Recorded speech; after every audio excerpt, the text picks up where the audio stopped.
하이닝그라고 하는 현대 미국의 아주 유명한 화가입니다. 화가인데 그 사람이 그려낸 그림이 있는데 지금 뮤지엄 오브 모던 아트의 그 포스터인데요. 저 하이닝그라고 하는 화가가 엄청나게 유명한 사람이에요. 근데 그 분들이 저희 나라에 잘 알려지지 않았어요. 저희 나라는 뭐 예를 들어서 피카소다, 뭐 달리다, 뭐 미로다, 뭐 이런 분들만 알지 잘 안 알려지는데 굉장히 유명한 사람들. 어느 정도로 유명하느냐? 1919년도에 바우하우스 설립할 때 바우하우스 선언문에 창립 선언문에 판화를 막 했던 분이에요. 미국 사람. 그만큼 유명한 사람. 그 미국 유럽에 얼마나 유명한 사람 많았겠습니까? 저 포스터 보시면 이제 그 교회를 그리는데 그 교회에서 제가 그 바우하우스 창립 선언문의 목판화를 조그맣게 인쇄해 붙여놨는데 그 교회 위에 별이 3개가 있어요.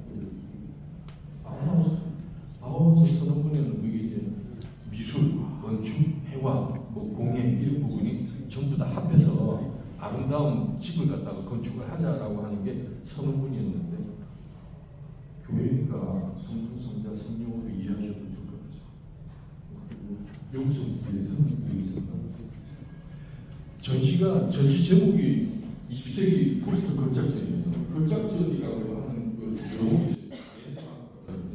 랜드마크는 그 시대에 그 지역의 상징적인 아주 최고로 상징적인 부분을 갖다가 저희가 랜드마크라고 합니다. 근데 랜드마크라고 하면 보통 일반적으로 어떤 물질적이고 형체가 있는 부분을 갖다가 이야기를 하거든요.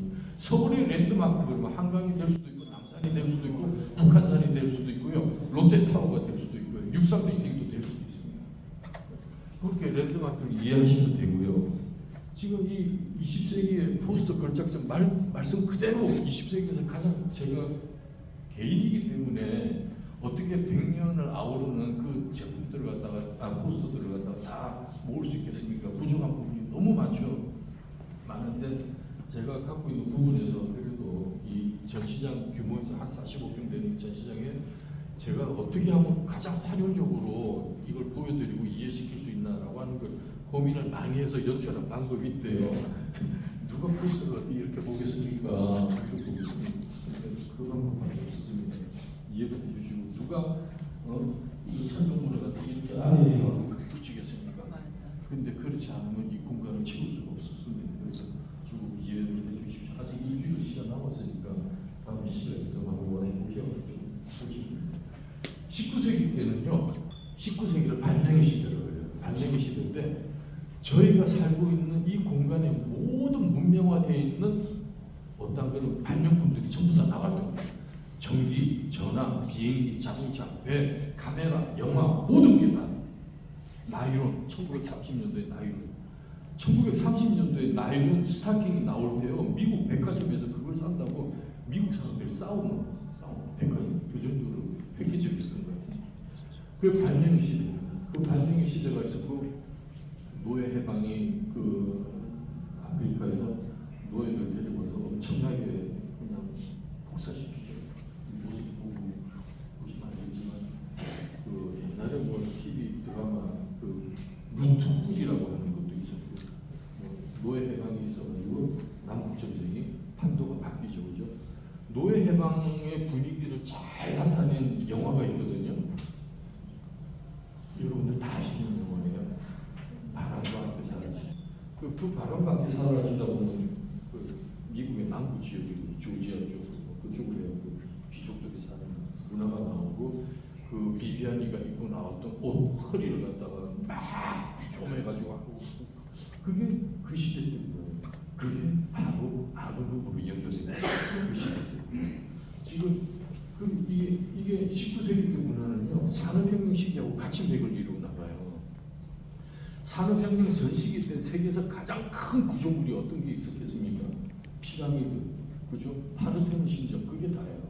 그런데 산업혁명 시기가 있고 나서 도래가 되면서 모든 것들이 대량 생산 체제가 되고 시스템화가 되다 보니까 자동차가 그냥 팍팍팍 1분에 한 대씩 나오기 시작해요.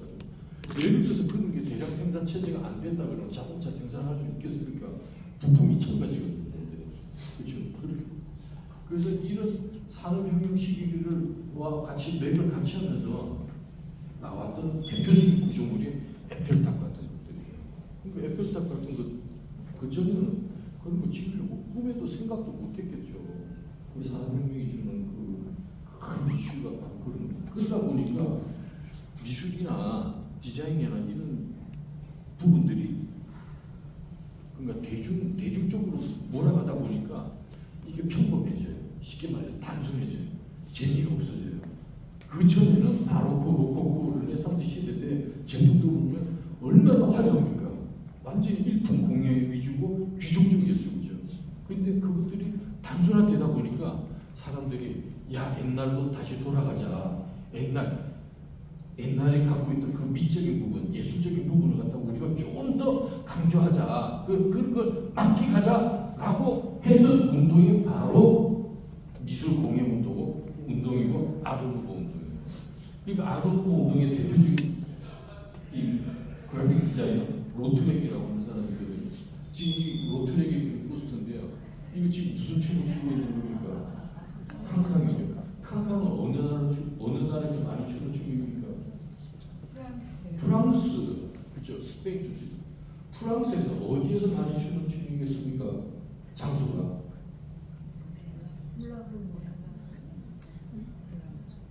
무랑무르. 예.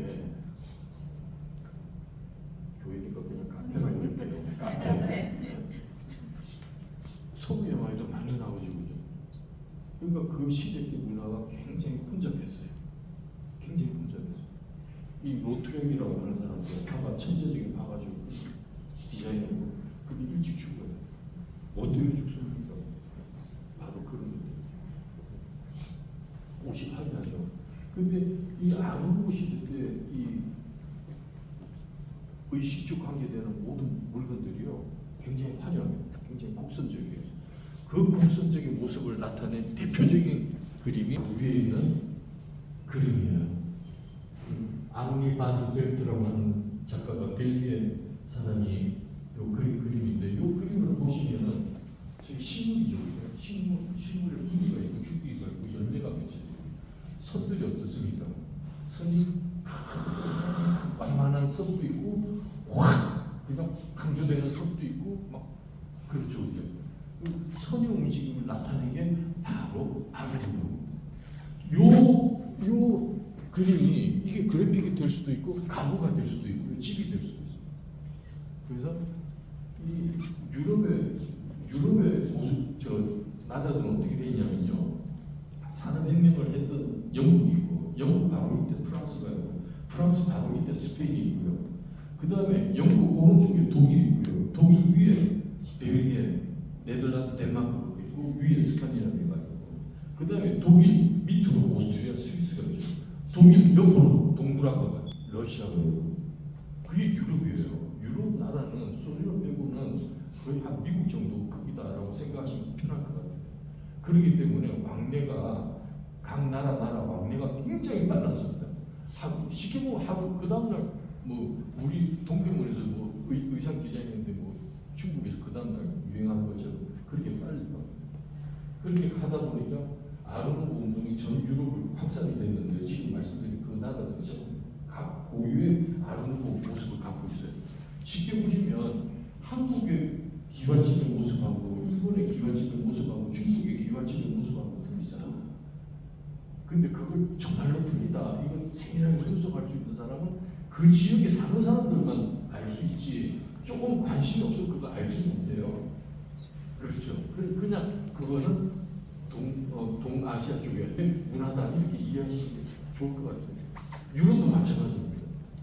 그래서 프랑스를 중심으로 벨기에를 중심으로 일어났던 이 아르누보 운동이 전 유럽을 확산을 해요. 지금 이 보면 아르누보의 이제 대표적인 작가들의 포스터들인데요.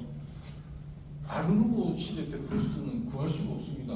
돈이 뭐 엄청나게 비싸요. 제가 갖고 있는 자료집에서 뜯은 겁니다. 왜냐하면 그걸 이렇게 색이 선명하고 이런 퀄리티 있는 포스터를 구할 수가 없고요. 지금 보시면 뭐 예를 들어서 뮤지엄 오브 모던 아트의 구스타프 크림트가 그 포스터, 뭐 예를 들어서 프랑스에 있는 포스터 이 정도는 구할 수 있죠. 이거는 지금도 구할 수 있습니다. 구할 수 있어요. 근데 나중에 저쪽에 있는 거 제가 말씀드리겠지만 이런 자료들은 아마 테이프하고 했던 거고 그 시기 때 이제 그 모습인데요. 보시면 어때요? 로트에 캉캉 춤을 추는 여인의 모습 의상과 이쪽의 모습 보시면 거의 비슷하죠. 아까 말씀드린 대로 저 식물의 유려한 곡선의 밀로 갖다가 나타나는 게 아르누브 스타일. 그러니까 아르누브 스타일의 제작비가 비싸겠습니까? 싸겠습니까? 엄청나게 비쌉니다. 그럼 지금은 못 만들어요. 제가 한 가지 재밌는 이야기 드릴까요? 아놀드 트럼프이죠. 대통령 됐죠. 이 사람은요, 제가 알기로 아마 프랑스에 있는 호텔을 인수를 하는데 유명한 호텔이에요. 근데 계약을 했어요. 뭐 한 5% 내고 나머지는 차차 갚는 걸로 했죠. 그런데 이 사람이 뭘 발견한 거예요? 그 호텔에 있는 제품들을 전부 다 발견한 거예요. 그래서 계약을 할 때 내가 이 순간 계약하는 이 순간에 여기 있는 식기 모든 포크 수축 나이프까지 하나도 건드리지 마라. 그 사람 눈에는 전부 다 그게 보물로 보였던 거예요. 보물이었어요. 아르누브 시대 때 다 보물이었어요. 그래서 그 집을 계약을 하고 그다음에 그 물건들을 경매에 붙여놓고 호텔을 거저 출가시켰네요. 그러니까 안목이 있는 거하고 아는 거하고 모르는 거하고 차이가 많습니다. 굉장히 많습니다. 제가 제 말씀에 드려서 죄송한데 그냥 보는 거하고 갖고 있는 거하고 이해되시죠? 네. 그래서 이게 굉장히 화려합니다. 이 포스트 내용들 보면요, 신문, 요리체, 자전거 선전, 그 극장의 앞에서 지키는 여인, 자동차 쇼 이겁니다. 그 다음에 이걸 넘어가서 이제 오스트리아로 넘어가는데요. 오스트리아의 유명한 여러분들이 잘 아시는 이콘슐러, 구스타프 클린트, 그 다음에 건축가들이 많아요. 오토 와그너, 조세 호프만, 기타스 같은 건축가들이 많습니다. 근데 이게 참 이거 제가 몇 년 전에 이 자료집을 보면 너무 참 좋았던 게요. 탄생 100주년, 제가 얼마 전에도 보니까 우리나라에 저는 박수근하게 탄생 100주년 기념 포스터 이런 게 나오는 거, 우표가 나오는 거 같아요. 탄생 100주년 해갖고 이콘슐러, 오토와그너, 클로만 몰저 이 사람 디자인입니다. 구스타프 클린트 해갖고 탄생 100주년 우표가 나왔더라고요. 근데 우표는 진짜 2cm, 3cm 많았겠죠. 그런데 너무너무 좋더라고요. 그렇게 문화를 갖다가 사랑하고 아끼고 그 사람들을 갖다가 위하고 하는 걸 보고 많이 느꼈습니다. 여러분 잘 아시는 구스타프 클린트 이외 포스터도 좀 많아요. 많은데 잘 모르는 것만 두적하는 것 같습니다. 그 시대에 구스타프 클린트 굉장히 에로틱하죠. 색깔도 굉장하죠. 근데 요 아르누브 시대 때가요. 요때 요 시기 오스트리아 제가 한 가지 퀴즈 드릴게요. 오스트리아를 제일 잘 표현한 영화가 한 편 있어요. 어떤 영화입니까? 네? 사운드 오브 뮤직. 또 하는 분한테 제가 커피 한 잔 씁니다. 아마데우스라고 하는 영화십니다. 모차르트가 200년 전에 나왔잖아요. 탄생했잖아요. 근데 모차르트가 그 왕궁에 들어가서 작곡하고 막 놀고 막 하고 그 영화를 아니고서는 그 느낌을 알 수 있는 데가 세상에 아무도 없습니다. 아무 데도 없습니다. 영화를 잘 보셔야 돼요. 왜냐하면 훌륭한 감독들이 엄청난 돈을 들여갖고 시간을 가지고 그 영화를 만들었잖아요. 아마데우스라고 하는 영화를 그 아마데우스 영화 보면요, 그 시대 때 패션, 왕궁의 귀족적인 모습들 다 나오잖아요. 그렇죠? 왕이 입는 옷도 나오고, 왕이 옷을 입는 가운 같은 큰 옷을 입고 거기서 그냥 자기 볼일 보는 것도 나오잖아요. 그게 영화거든요. 그래서 이 오스트리아인데요, 조금 전에 말씀하셨던 사운드 뮤직이에요.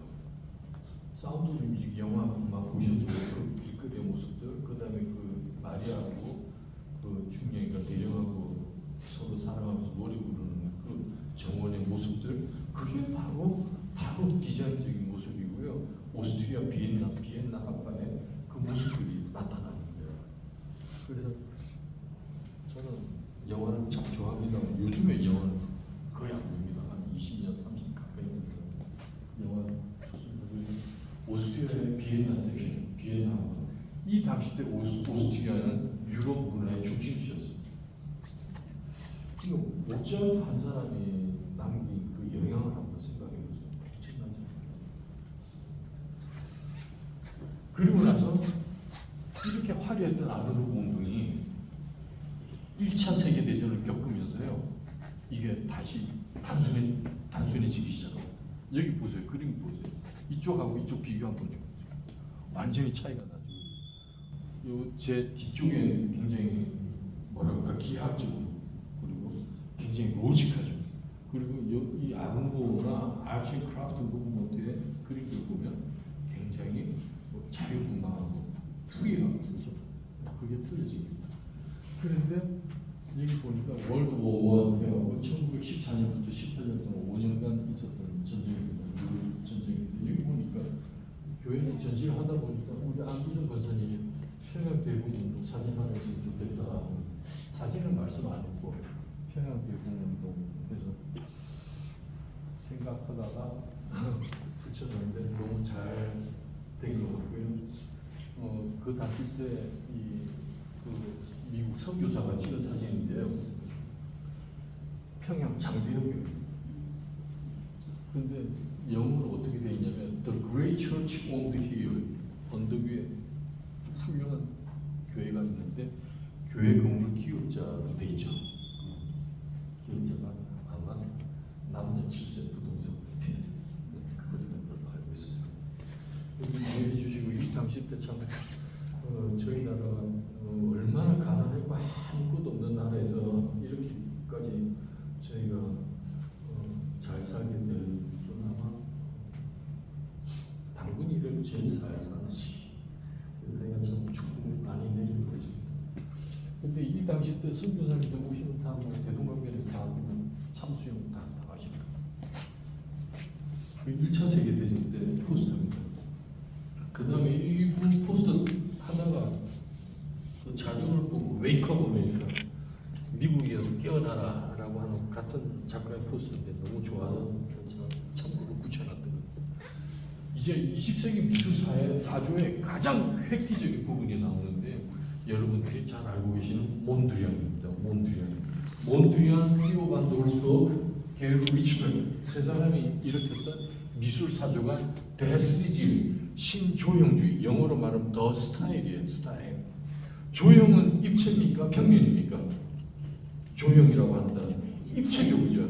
입체인데 몬드리안의 그림을 보시면 어떻습니까? 평면적이죠. 근데 이걸 평면으로 이해하시면 안 돼요. 그래서 20세기 미술은요, 사실은 모든 창작품의 시작은 추상이에요. 앱스트랙에서부터 시작하거든요. 굉장히 추상적인 그림이죠. 이게 뭐야? 그냥 뭐 컴포지션이니까 이렇게 했네? 이렇게 생각하시지 마시고요. 공중에서 건물을 보면 이렇게 보일 거 아닙니까? 그죠? 100층짜리 건물도 평면으로 보이잖아요. 그렇게 생각하시면 돼요. 까만 선은 뭐라고 생각하시면 됩니까? 이해하십니까?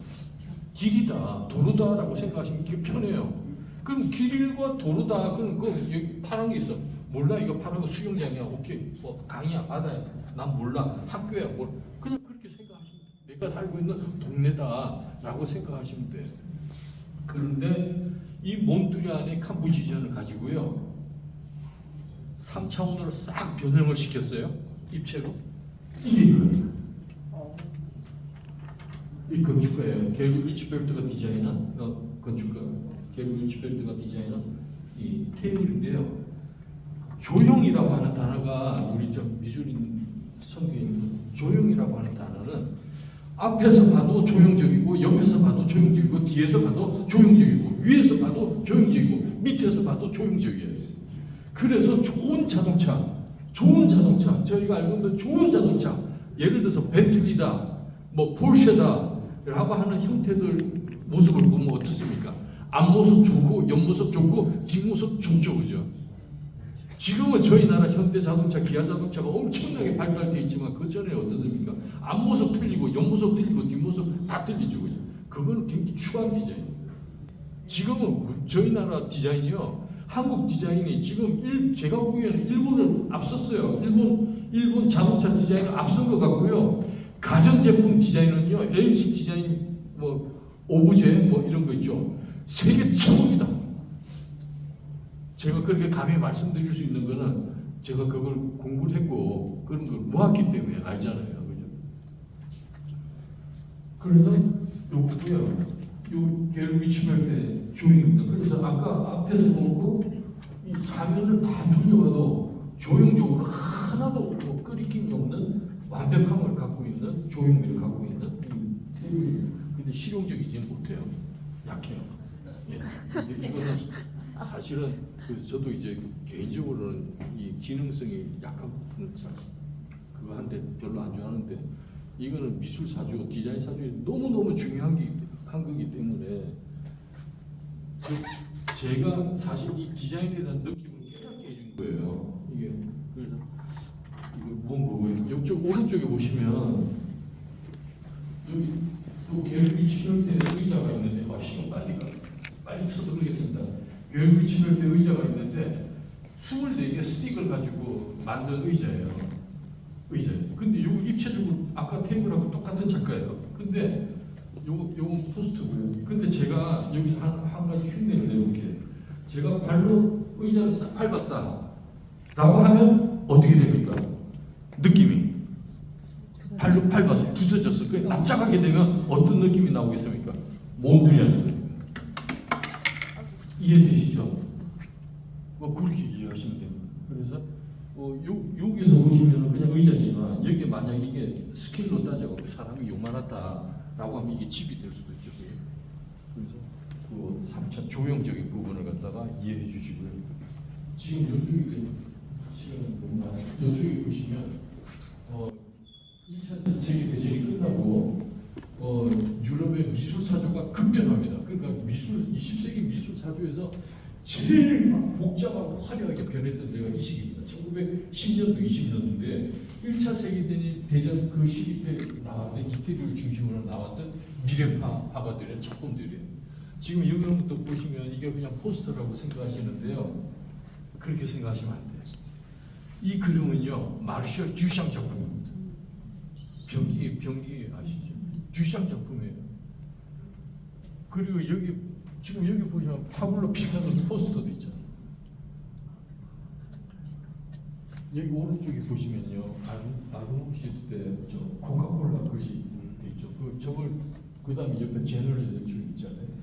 저걸 포스터 전시에 붙여놓은 건 뭐냐면 그 시대의 문화를 그래도 아는 거 있으니까 빨리 이해를 돕기 위해서 지금 붙여놓은 건데 코카콜라 디자인이 140년 됐고요. 제너럴 일렉트릭 디자인이 130년 됐고요. 바이엘 아스피린 디자인이 120년 됐습니다. 100년이 다 넘었어요. 그런데 되게 재밌는 게 하나 있어요. 코카콜라 글씨체를 보니까 필기체, 아까 식물의 느낌, 너구리의 모습 하고 있기도 하고, 제너럴 일렉트릭 필기체 쓴 것도 식물 너구리, 뭐 난이 난 능굴 같은 불로 이렇게 그림을 그렸어요. 근데 제너럴 일렉트릭 안에 있는 까만 그림 보실래요? 까만 면을 보실래요? 뭐 같습니까? 까만색이 뭐 같습니까? 팬 같죠? 제너럴 일렉트릭이 어떤 회사입니까? 네. 저는 터빈 만들고 옛날에 엔진 만들고 그런 회사예요. 그러니까 이 굉장히 중요한 건데요. 공간을 이해할 때 내가 어떻게 생겼다, 내가 잘생겼다, 못생겼다 판별하는 거는요. 제 파지티브, 그러니까 얼굴만 보고 느끼는 게 아니라 나를 둘러싸고 있는 공간이 있기 때문에 그 느낌을 받는 거예요. 제가 만약에 암집에 들어가면 제가 어떻게 생겼는지 누가 어떻게 알아요? 아무도 모르죠, 그죠? 그래서 어떠한 사물을 볼 때 파지티브와 네거티브, 플러스와 마이너스, 음양의 관계를 생각하고 보시는 게 굉장히 중요하다라고 말씀드릴 수가 있습니다. 그래서 여기 미래파고는 이태리 뭐 국기 색깔하고 비슷하죠, 그죠? 그다음에 이 미래파는 굉장히 속도적이고 나가는 방향이 있고 진취적이고 혁신적인 부분이 많아요. 그래서 보시면 글씨들이 어떻습니까? 방향성이 있죠. 몬드리안의 그림은 수직 수평이니까 정체돼 있잖아요. 사선은요 방향성이 있죠, 그죠?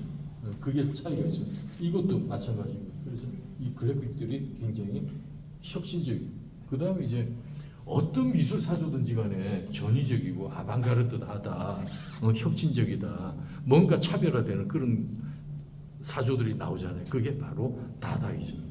다다이즘을 갖다가 가장 잘 주창하고 표현했던 작가가 마르셜 듀샹. 이런 거 되게 재밌잖아요. 재밌습니다. 이 분은 얀 슈트라고 하는 피오반 돌스부 저 신조영주의 때 저 몬드리안과 같이 같이 참여했던 작가인데요. 이 다다이즘 포스터를 보시면 굉장히 사선적이고 막 정리되지 않고 막 어수선하죠, 그죠? 이것 때문에 신조영주의가 패망합니다. 그러니까 몬드리안과 게리 루치벨트는 수직과 수평을 강조했고, 띠오반 노르스버그라고 하는 작가는 사선을 강조하기 시작했어요. 그래서 처음에는 굉장히 수직 수평을 강조하다가 나중에 사선이 나오는 바람에 이 사조가 없어지기 시작. 그 다음에 디자인 건축사에 또는 미술사에 가장 큰 역할을 했던 모더니즘을 창시한 바우하우스. 1919년부터 1933년 14년간 이 학교가 있었잖아요. 그런데 33년도에 이 학교가 폐망을 하는데 누구 때문에 폐망합니까? 히틀러 때문에 폐망합니다. 그래서 히틀러의 그 정치적인 이념과 바우하우스의 교육적인 이념이 틀리기 때문에 전부 다 여기에 있는 최고의 대가들이 어디로 다 망명합니까?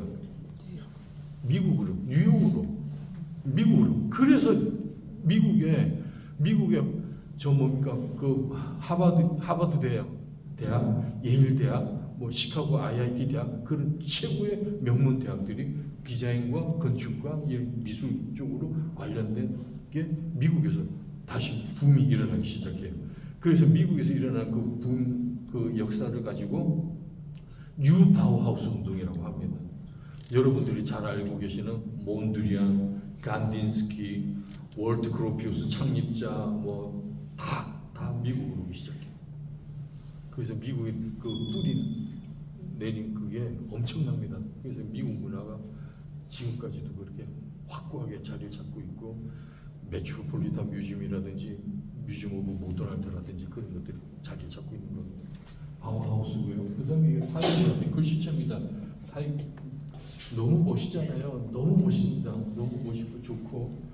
그다음 저는 제자들한테 항상 그래요. 너네들이 디자인 지금은 수백 수천 가지 타입 글씨체가 나오는데 거기 있는 것만 잘 선택할 수 있어도 엄청난 거다. 그런데 만약에 새로 뭔가 만들고 싶으면 지금 있는 것만 보지 말고 옛날로 돌아가라.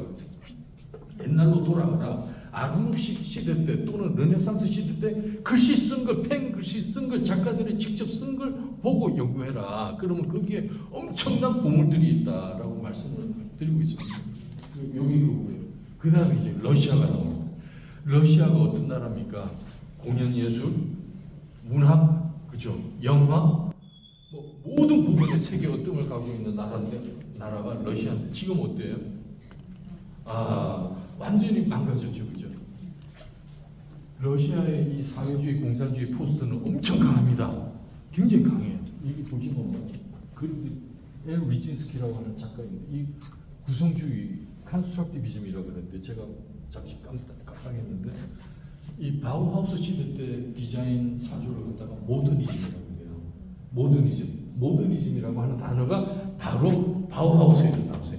이 모더니즘을 정의하는 두 가지의 단어가 있는데요. less is more는 뜻이 뭐냐면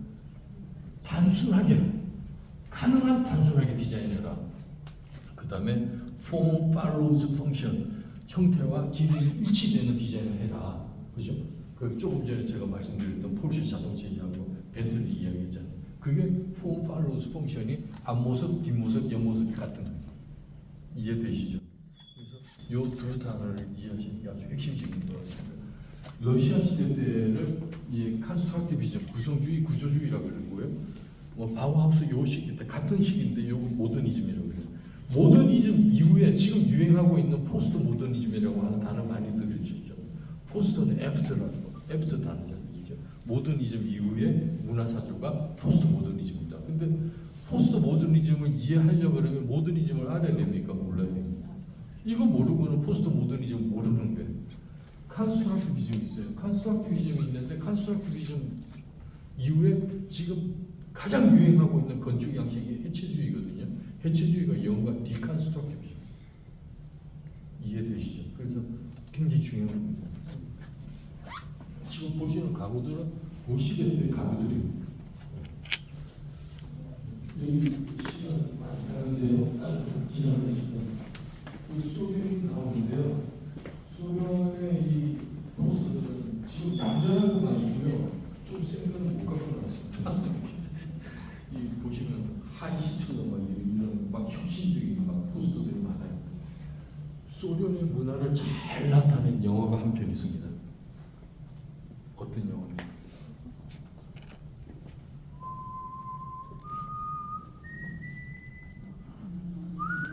닥터지바고.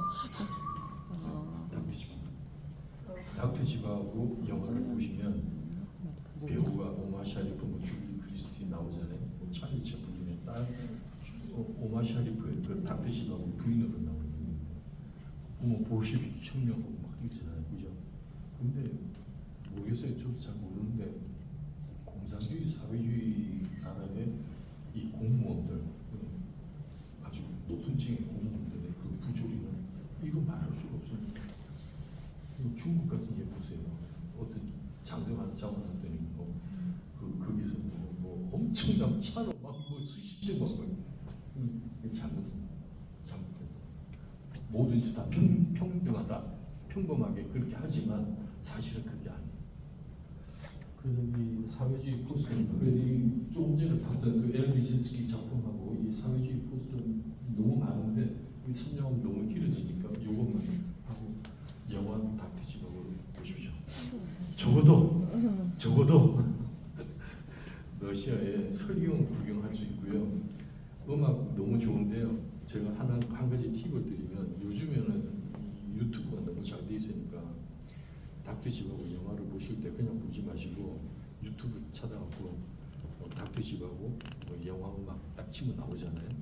쫙 나와요. 그럼 그거 한번 몇 번만 듣고 영화를 보시면 굉장히 좋습니다.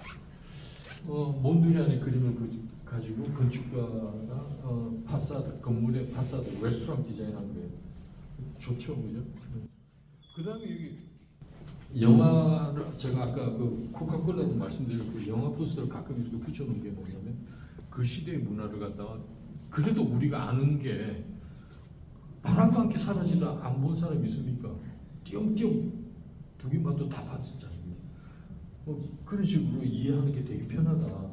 그래서 이거 바람과 함께 사라지다 아까 말씀드린 대로 남북 전쟁의 그 분위기를 갖다가 나타낸 거고 원래 포스터가 바람과 함께 사라지다 포스터가 두 장이 있어요. 두 가지가 있대요. 이게 첫 번째고 두 번째가 요건데요.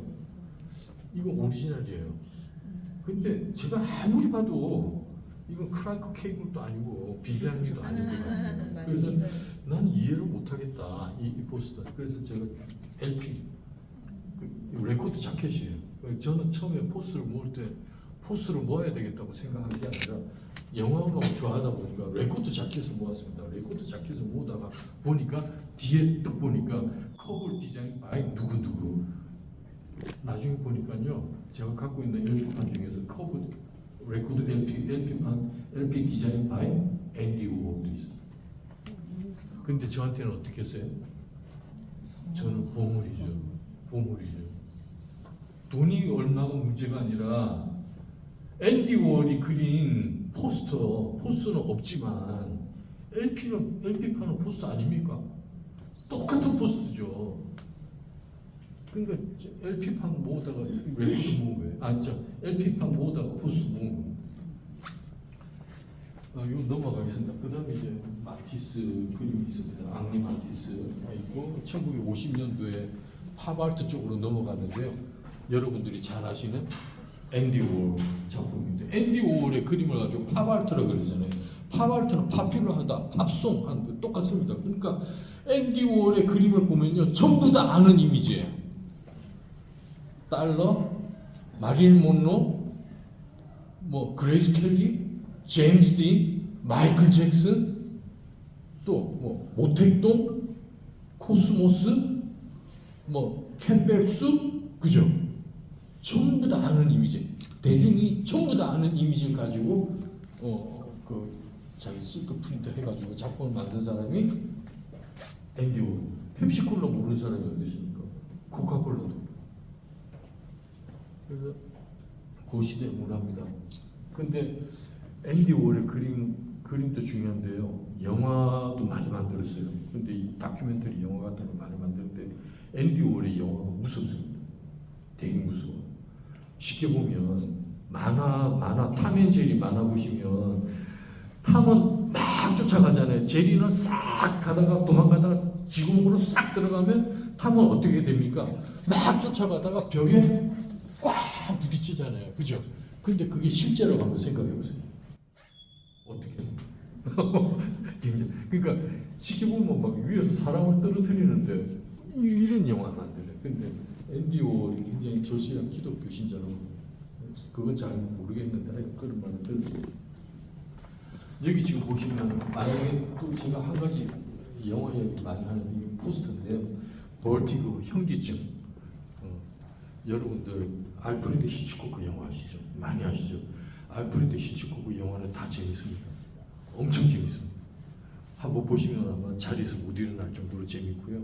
1950년도, 60년도에 미국에 또는 세계적으로 유명한 배우들이 많이 나와요. 그 당시 때 배우들이 참 잘생겼던 것 같아요. 제가 이 벌티코라고 하는 영화 보면 제임스 스튜어트라고 하는 킴 노만, 그래머 스타죠. 벌티코 현기증에 대해서 나오는데 제 기억에 킴 노막이 굉장히 이중적인 모습으로 나타나요. 요염한 모습으로도 나타나고 또는 정신 착란증을 일으키는 그런 그 환자 같은 분위기도 나오고 뭐 이렇게 하면서 제목이 현기증입니다. 알프레드 히치코크 영화의 북부서 노스 바이 노스 웨스트라든지 볼스, 사이코, 그 다음에 뭐 이참, 그렇죠, 뭐 이런 영화도 엄청 재밌습니다. 그러니까 그거 보시고요. 이 알프레드 히치코크의 영화도 재밌는데요. 영화 음악이 또 끝내줍니다. 버나드 헐만이라고 하는 사람의 영화 음악인데요. 제가 영화 음악 레코드 몰 때 그 영화 음반 중에서 제일 비싸고 구하기 어려운 게 버나드 헐만이라고 하는 작가의 음악입니다. 그러니까 지금은 그냥 취임하면 나오잖아요. 그래서 꼭 보시면 많은 도움이 될 겁니다. 그 다음에 이제 여기 보시면 1960년도에 넘어갑니다. 아까 그 바람과 함께 사라지다가 1939년도에 영화를 만들었는데 저희 나라 때 그때가 뭐 일제 강점기 시대 되니까 영화 오픈 못했겠죠. 아마 해방되고 했던 것 같고, 제가 어렸을 때 개인적으로는 예수님을 처음 알았던 영화가 바로 배너입니다. 배너 아마 많이 한 10대 번 본 것 같아요. 근데 어렸을 때 뭐 마차 경기가 완전히 압권이죠. 그런데 배너의 진짜의 명장면은요, 배너가 반역죄로 몰려가고 압송을 돼요. 그 사막에 막 끌려가는데 흰 옷을 입은 한 청년이 나타나서 배너한테 물을 떠다 줍니다. 그래서 배너가 그 물을 마시면 이렇게 보면서 놀래요. 그리고 세월이 흘러요.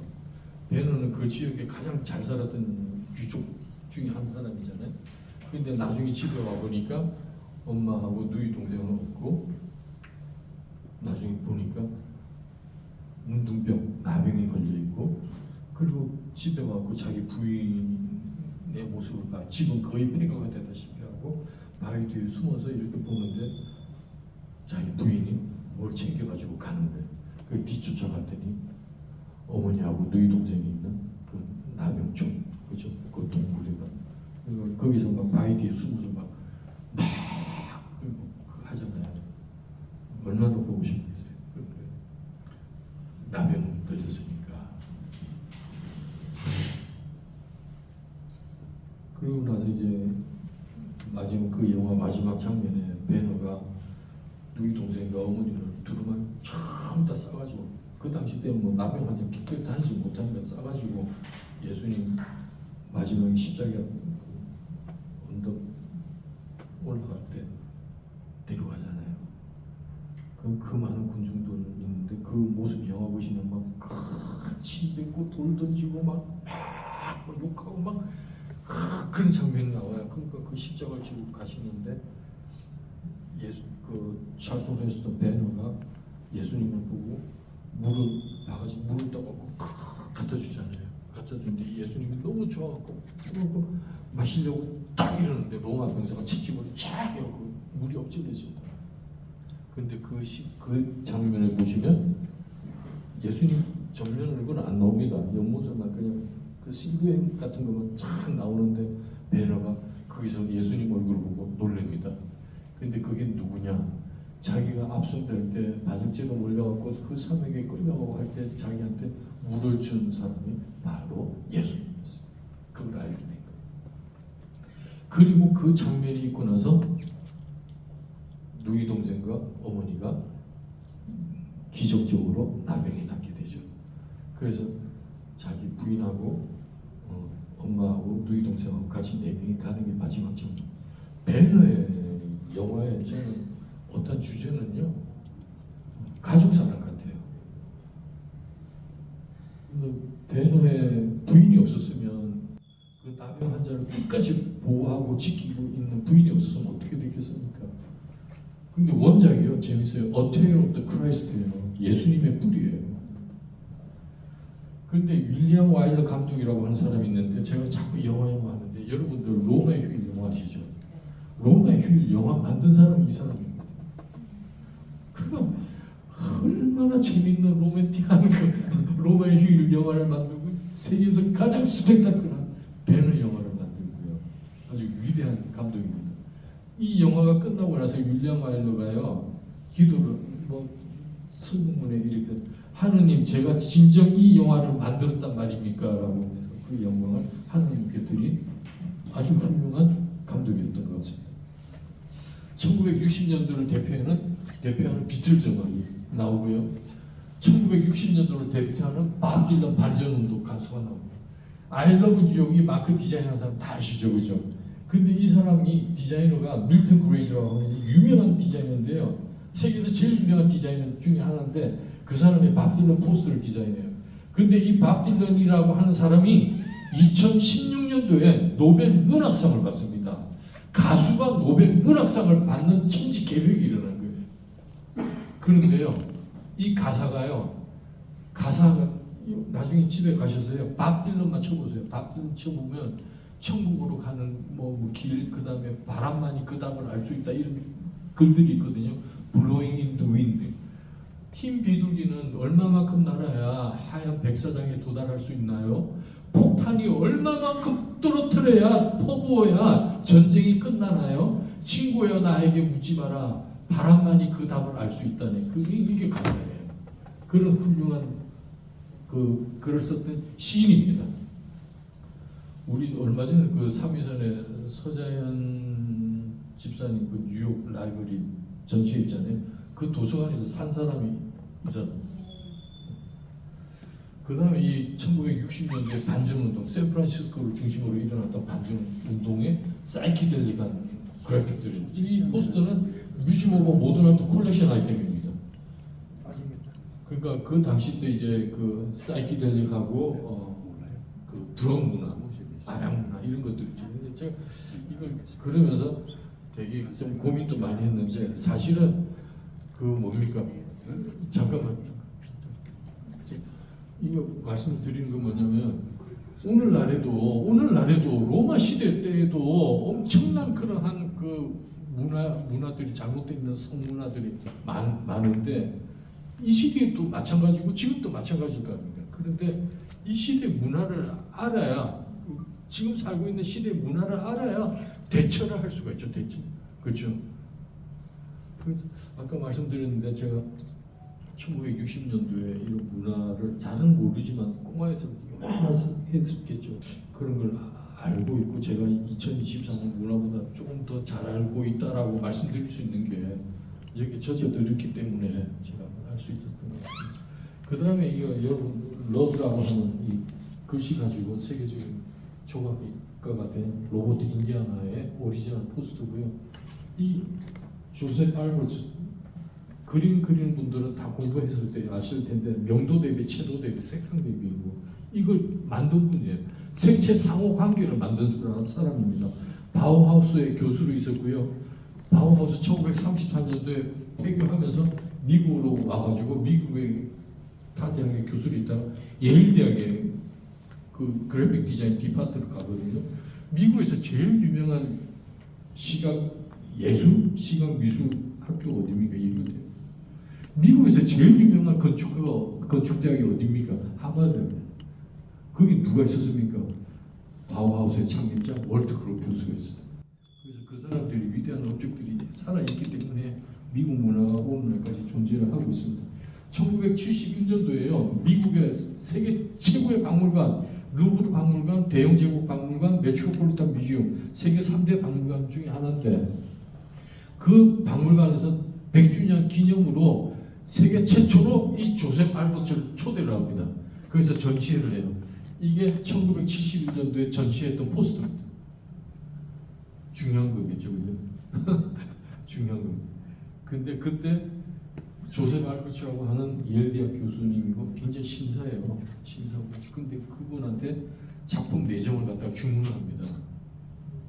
근데 제가 3점을 갖고 있고 1점은 없어요. 그때 제가 구할 데가 없었어요. 근데 제가 이 포스터가 아니에요. 이게 슬프리 파는데요.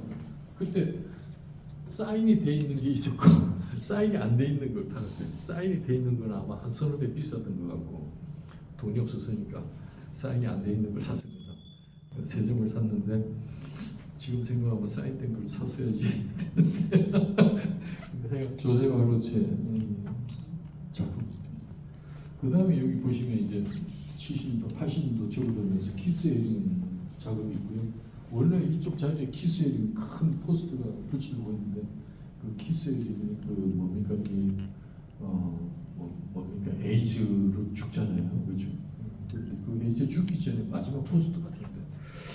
근데 그 전시를 못했습니다. 근데 그 내용이 좀 요즘에 어떤 그 뭡니까 문화 마시지와 관련된 그런 내용이기 때문에 삭제를 했습니다.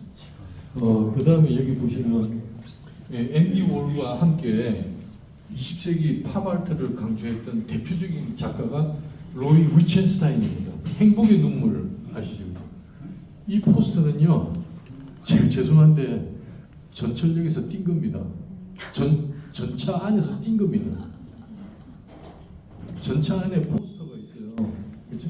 포스터가 있는데 선전 포스터가 있는데 거기서 띈 겁니다. 그러니까 근데 얘기가 있어요. 그 다음에 참 제가 하나 까먹은 게요. 1960년도, 50년도, 60년대에 팝아트가 있고 옵아트가 있어요. 옵티컬하다, 착시적이고 연속적인 게 있는데 요 울마크가 대표적인 저 뭡니까 옵아트, 멕시코 올림픽 포스터도 그렇고요. 옵아트의 대표적인 느낌을 하나 말씀드릴게요. 007 말씀드릴게요. 007 영화 1963년도에 007 나왔는데요. 007 하나 가지고 60년을 울고 먹는 나라가 영국입니다.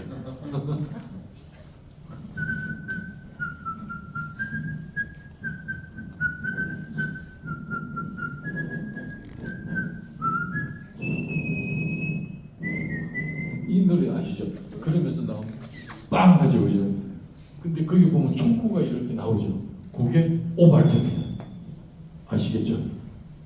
제가 지금 히터라까지 불렀으니까 기억하시면 오발트가 바로 그거다. 연속적이다, 착시적이다. 그렇게 이해하시면 됩니다. 그러면서 1980년도 말 90년도로 접어드는데요. 이때 시기가요. 문화 대혁명 시기였어요. 20세기에. 왜냐? 아날로그 시대에서 전부 다 디지털로 바뀌고요. 레코드판 모으다가 전부 CD로 전환되는 시기입니다. 레코드판 20불짜리가 1불하고 2불하고 그랬어요. 이게 바로 386 컴퓨터 초창기 때 회로판.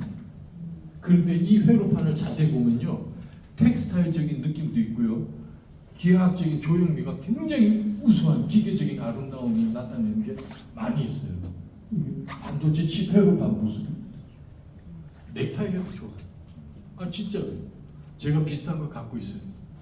프랭크 로이드 라이트 미국의 최고의 건축가가 디자인한 제가 장가갈 때 했던 넥타이 지금도 갖고 있는데요. 그 넥타이 보면 반도체 회로판하고 똑같이 생겼어요. 1988년도에 서울올림픽이 열립니다. 우리나라의 그 문화 수준이 정말 격상되는 그런 시기가 88년도고, 뭐 임금비도 많이 올라갔다 그래요. 근데 그 당시 때 우리나라를 대표하는 백남준 선생의 작품 다다익선 포스터입니다. 국립현대미술관 포스터고요. 그다음에 여기 오른쪽에 보시면 미국의 그 맨하탄에 있는 스쿨 오브 비주얼 아트라고 하는 저희 삼위선 회원들도 여기 몇 친구가 나온 걸로 알고 있는데 이 학교가 뭐가 유명하냐면요. 이 포스터, 그래픽 제일 유명한 게 왜냐? 이 작가들이 디자이너들이 전부 다 맨하탄에서 활동하잖아요. 그러니까 근데 이분들이 공통적으로 굉장히 좋아하는데 하나가 자기가 알고 있는 지식을 후배들한테 남겨주는 거, 강의하는 걸 최고로 생각해. 그래서 여기에는 세계 최고의 작가들이 다 와서 강의를 합니다. 키스 헤링, 아까 그 사람도 스쿨 오브 비주얼 아트 출신이고요. 아까 I Love New York 마크를 디자인한 밀턴 그레이지가 한 포스터고요. 작가들이. 근데 이분들이 제가 다녔던 학교는 프레시라고 해요. 브루클린에 있는 학교인데 그게 안 옵니다. 그게 흑인들 촌이니까 안 와요. 그래서 요즘에도 뭐 한국 사람들 많이 가서 공부하는 것이 아주 좋은 학교고. 그 다음에 이제 이 서울올림픽 포스터인데 서울대학교 미대의 그 양성춘 교수님 디자인한 포스터입니다. 나름대로는 굉장히 잘 하셨고 저도 개인적으로 잘 압니다. 그런데 어떻게 보면요, 지금까지 봤던 포스터들 이렇게 보면 굉장히 뭔가 굉장히 작가의 어떤 그 생각이 지압되어 있는 것 같아요. 그런데 우리나라의 포스터 보면 좀 약간 조금 심한 좀 이렇게 약간 저희 나라의 삼태극의 모습과 어떤 그런 무궁화적인 느낌, 그런 뭐 정신적인 느낌을 갖다가 그랬고 저희가 88년도 올림픽이고 그 당시 때 저희 나라의 문화를 알려준 대표적인 작가가 백남준 선생님입니다. 그 다음에 이 옆에 포스터가 스페인 바르셀로나 올림픽 포스터인데요. 이 스페인 바르셀로나 올림픽 포스터를 디자인할 때 이 시기 때 스페인에서 1992년도에 전 세계를 그 홍보한 매체가 있는데요. 물건인데 그 바로 비행기예요. 비행기에다가 그 당시 때 전부 다 그냥 파블로 피카소, 살바도르 달리, 후안 미로, 안토니오 가우디 네 사람 그래픽을 해갖고 유럽 노선을 전부 다 띄우고 홍보를 했던 게 바로 바르셀로나 올림픽입니다.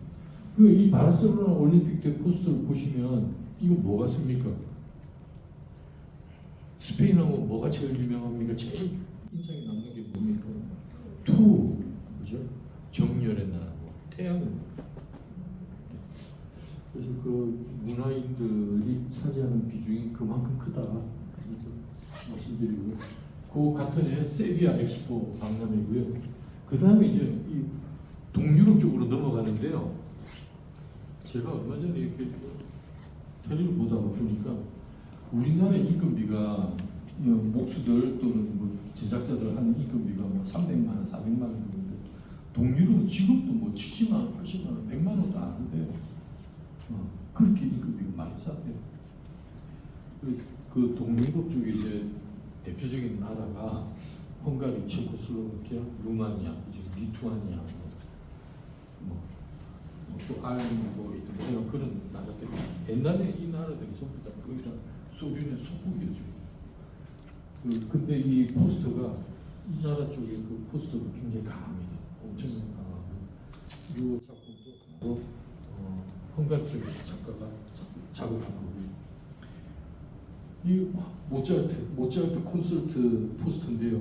미국 뉴욕의 링컨 센터하고 일본의 그 센터에서 같이 동시에 했던 겁니다.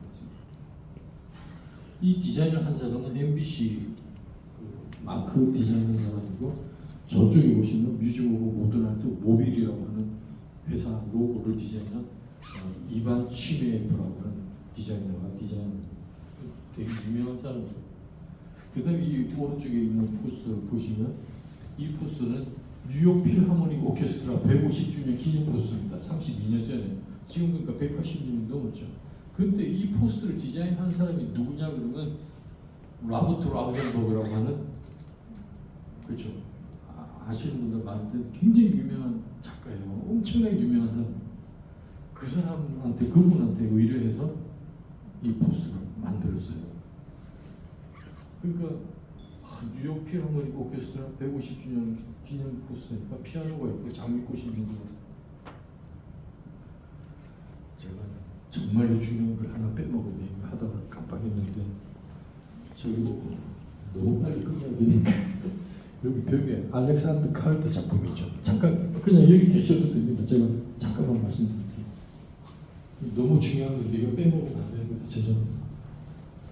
알렉산더 칼트 1950년도, 60년도, 70년도에 미국 전 세계 조각계를 이끌었던 사람이고, 이 사람이 창조해냈던 아이디어가, 만들어냈던 아이디어가 대표적인 게 모빌이에요. 모빌 위에서 애들, 어린애들 보면 그 모빌인데, 이 아이디어가 어디서 나왔냐면요, 몬드리 안의 그림을 보고, 몬드리 안의 그림이 수직 수평이고 빨강 노랑 파랑이 정체되어 있는데 그냥 그 자리에 스탑되고 있는 거예요. 근데 저 느낌을 갖다가 좀 움직이게 하면 안 될까 생각한 거예요. 그래서 이 그림의 스케치입니다. 드로잉인데 이게 어떻습니까? 그림이 막 움직이죠. 생명체 같기도 하고 막 풍선이 날아다니는 것 같기도 하고. 알렉산더 칼드입니다. 그러니까 예술가들의 생각 또는 디자이너들의 생각이 몬드리안에서 저렇게 바뀝니다. 알렉산더 칼드로 참고하시면 좋을 것 같고요. 그 다음에 이제 조금 전에 라버트 라우젠버그 이야기했고요. 스페인의 대표적인 예술가 안토니 타피스의 그림 포스터. 뉴욕의 뮤직 오브 모던 아트에서 92년도에 이 사람 개인전 했던 포스터입니다. 그 다음에 보면 색감이 엄청나게 좋죠. 그 마시모 비널리라고 하는 이태리 디자이너인데 미국에서 제일 큰 디자인 펌을 갖다가 운영하고 있는 사람이 작고했습니다. 근데 이 사람이 뭘 디자인했느냐라고 하면 저희가 지금 전철하고 있는 전철에 보면 사인 그래픽 해놓은 거 있죠. 저 디자인을 한 사람이에요. 마시모 비널리가 뉴욕 전철역 지도를 디자인한 사람이거든요. 근데 그게 사실은 아무것도 아닌 것 같은데 우리나라 전철역이 저 자꾸 보고 그대로 한 겁니다. 그 전철역 게시판. 그다음에 이제 일본은 뭐 잘 아시겠지만 일본에는 옛날서부터 이런 패키지 디자인이 엄청나게 발달돼 있잖아요. 그 일본의 종종 뭡니까 사케 이런 거 보면 막 나무로 해놓고 지푸라기로 해놓고 계란구름이 같은 거 있죠. 계란구름이 같은 거 진짜 우리나라 건데 너무 아깝죠. 계란구름이 한 구름에 10개 들어갑니까? 제가 디자인 제품을 보다 보면 너무 가슴 아파서요. 일본의 제일 유명한 쉽게 말하면 패키지 디자인 책이 있는데 How to Wrap 5 More Eggs라고 하는 책이 있어요. 계란 5개를 한 구름에 이렇게 했는데 5개를 더 어떻게 할까라고 하는 책이 있어요. 그 패키지 디자인 책인데, 야 이거 우리나라 책이 우리나라 계란구름인데 아쉬움이 많죠. 저 나중에 뭐 구름이도 이야기도 나올 텐데 내가 그런 게 맞습니다. 저희 나라의 이제 디자인, 아까도 LG 디자인도 말씀드렸고 굉장히 많이 좋아지는 그런 자동차도 이야기했고, 지금 뭐 우리나라의 그런 시각 디자인 예술가들, 디자이너들이 또는 의류 디자인 이런 것들이 엄청나게 발전되고 있는 것 같습니다. 일본입니다. 일본 작가가 91년도에 뉴욕의 소호에 제가 잘 아는 분입니다. 갤러리 91이라고 디자인 전문 갤러리를 오픈했어요. 제가 92년도에 한국으로 나오게 되는데 이때 이분을 만나가지고 일본 사람이에요.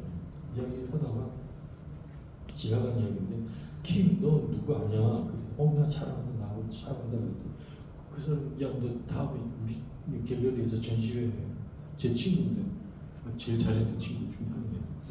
가구 디자인 전시회인데 그렇게 스타가 되는 거예요. 그런 문화를 이끌고 있는 사람이고요. 같은 작가인데 올림픽 오리마크의 색깔을 가지고 피스라고 하는 주제, 사랑, 피스, 그리고 행복이라고 하는 주제를 가지고 행복스럽고 사랑스럽고 피스적이고 그런 모습을 나타내는 거고요. 포스터에 아마 포스터가 뭐다라고 하는 아주 절정판을 보여주는 유명한 작품 같은데 이스라엘 작가입니다. 이 병은 코카콜라 병이에요. 코카콜라 병은 코카콜라는 미국 콜라죠. 미국 상품이죠. 근데 그 코카콜라에 까만 게 안 들어가고 노란 석유가 들어가 있어요. 휘발유가 들어가 있어요. 여기에 불 붙이면 어떻게 됩니까? 화염병이 되죠. 화염병 이제 던지지 말자. 던지지 말고 이제 제목이 해피 뉴 이어예요. 레드 라인은 뭐예요? 금지, 그죠? 포스터. 저희 어렸을 때 불조심 뭐 이런 진수를 보이는 아주 유명한 포스터입니다. 그다음에 요 오른쪽이 일본의 작가인데 일본의 아주 대표적인 그래픽 디자인입니다. 그다음에 이쪽에 와서 한번 요 포스터 한번 잠깐만 보시면 이 보시면 체코슬로바키아의 작가가 디자인했는데요. 뭐 같습니까? 그냥 보시면 느끼게요. 뭐 같습니까? 남자 뒷모습인데 어떤 사람 같습니까?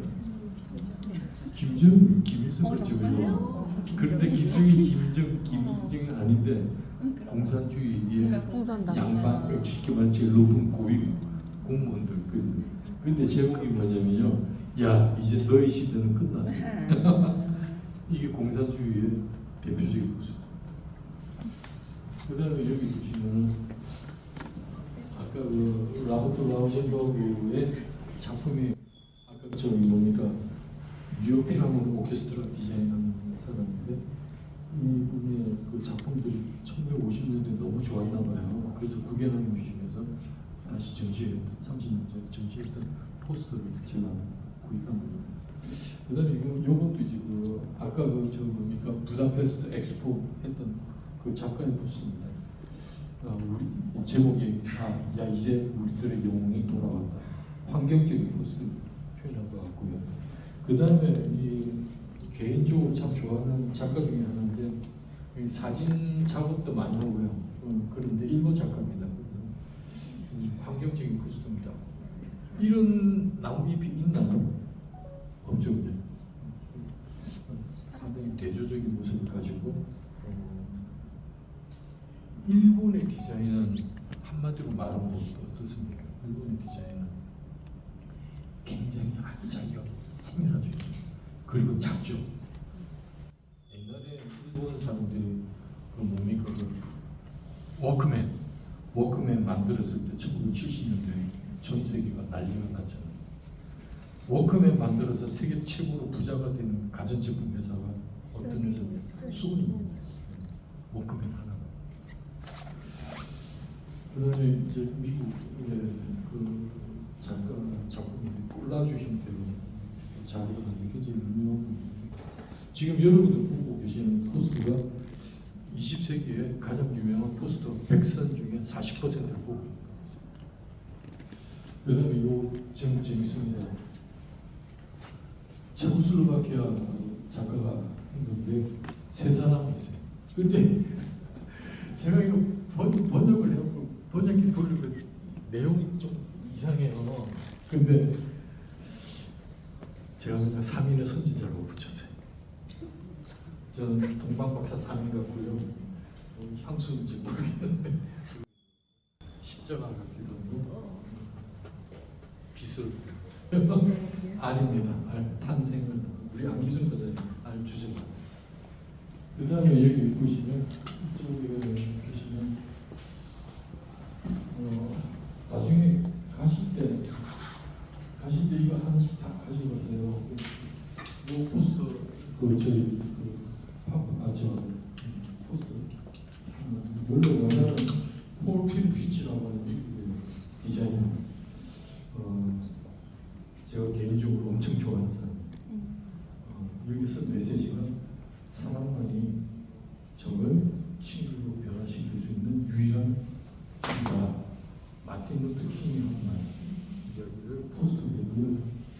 밑에 배경이 제가 지난번에 보여드렸던 스케치입니다. 폴 필리피치의 작품, 러브의 작품, 그다음 개인전, 그다음 여기 시인의 작품. 여기 가운데 있는 이 작품이요. 마틴 루터킹이 길거리 행진할 때 39살에 죽었어요. 그렇죠? 길거리 마취할 때 그 메시지가 바로 여기 있습니다. 그다음에 이제 뒤로 싹 돌아보시면 왼쪽에 있는 게 영국 작가 에드라 프렌치의 작품인데요. 그 어린이 보호 포스터고요. 그다음에 일본 작가, 그다음에 독일 작가, 이 괴테 합수라고 괴테 문화원 포스터예요. 보시면 핑퐁 외교, 그죠? 요 독일 국기. 그다음에 일본 작가인데요. 이 보시면 게이샤의 추억이라고 하는 영화 혹시 들어보셨습니까? 그 보면 기모노 하나 얻으려고 엄청나잖아요. 이거 보고 그냥 그 당시 때 기모노 같이 생각합니다. 그 다음에 체코슬로바키아의 유명한 디자이너 수라라고 하는 사람이 1985년도에 그 디자인하는 겁니다.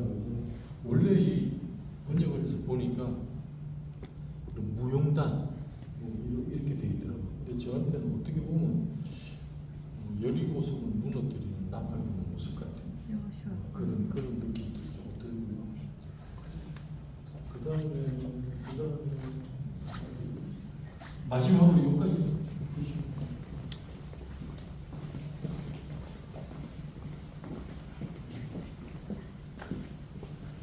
아르누보 시대가 있고 아르데코 시대가 그다음에 아르데코 시대가 나오는데 아르데코 스타일은 제일 유명한 게 엠파이어 스테이트 빌딩이에요.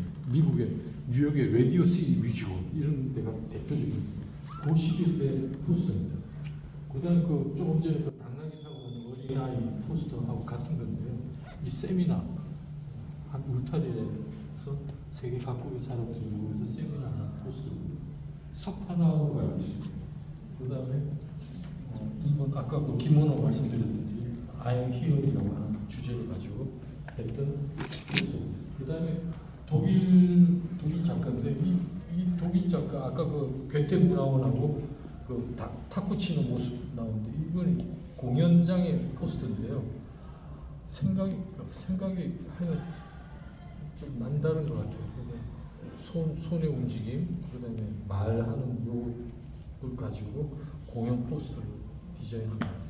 그러니까 어떻게 생각하면 죄송합니다만 저희 쪽에서 생각하기 참 힘든 것 같아요. 이렇게 모습을 창출하는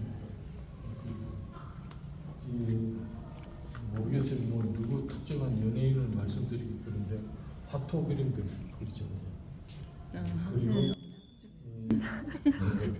그리고 이 지금 그 아까 봤던 그 그래픽 디자인인데 이게 1970년도에 디자인된 거예요. 근데 제목이 A New Spirit in Japan, 일본의 새로운 정신세계에 대해서 나타낸 포스터인데 저희한테도 이런 포스터가 나오길 참 바래요. 그리고 제가 교직에 30년 있으면서 그래도 이렇게 뭐 전시를 하고 이런 포스터를 보면 웬만한 건 제가 모으고 안 버리고 하는데요. 정말로 갖고 싶은 게 없습니다. 정말로 없어요. 제가 지난번에 보여드렸던 김민기 선생님 돌아가신 때 그 포스터 굴린 거 보셨죠? 그것도 아침 새벽에 5시 일어나고 동순동에 사는데 아침에 일어나고 전봇대 있는 거 뛴 겁니다. 그거 안 뛰면 누가 죽습니까? 뭐. 그렇죠? 그게 문화인데. 그렇죠? 그리고 우리 그 안중근 의사님한테 손도장 찍듯이 찍혀져 있는 건데 이것도 아까 그 어린애 애들 그 포스터 했던 사람이 작품 설명을 대충 다 들으시면 너무 부족하고 사실 좀 하기 힘이 좀 되는데 원래 1인수입니다. 함축적으로 막 하다 보니까 두서없이 말씀드리고 건너뛰어서 말씀드리는데 중요한 핵심은 다 말씀드리고 말씀드리고 여러분들의 도움으로 이렇게 이게 저한테는 정말로 의미